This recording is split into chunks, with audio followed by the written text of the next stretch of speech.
The subcommittees of the Electoral Commissions opened their doors today for voting in the state of Kuwait, continuing the 3 days according to the decision of the National Election Authority.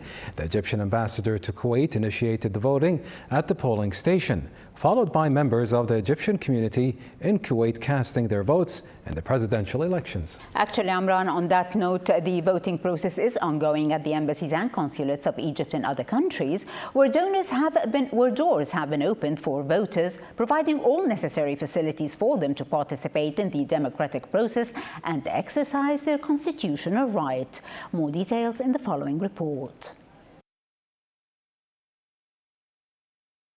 Citizens of Egypt in the state of Kuwait began to gather at the subcommittees in Egyptian embassies today morning to cast their votes in the 2024 presidential elections. The competition includes 4 candidates: presidential candidate Abdel Fattah al-Sisi, presidential candidate Farid Zahran, the head of the Egyptian Democratic Party, presidential candidate Abdel Sattar Yumama, the head of the Wafd Party, and the presidential candidate Hazem Omar, the head of the Republican People's Party. The Egyptian ambassador to the state of Kuwait, along with members of the diplomatic and consular mission, supervised and ensured all necessary facilities for voters on the first day of the voting process.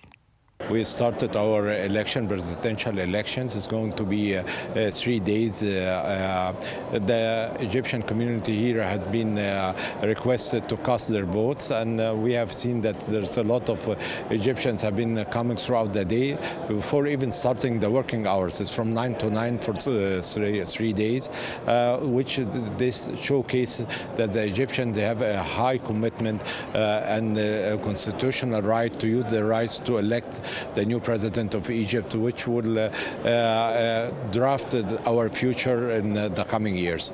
There were large numbers of members of the Egyptian community, including men, women, and youth, waiting in front of the polling station before the voting doors opened to participate in the electoral process and cast their votes in the presidential elections to choose their representative for the upcoming phase. The subcommittees continue to open in the diplomatic missions of Egypt's embassies to vote in 121 countries around the world. For Kuwait English News, Hadil Fahad.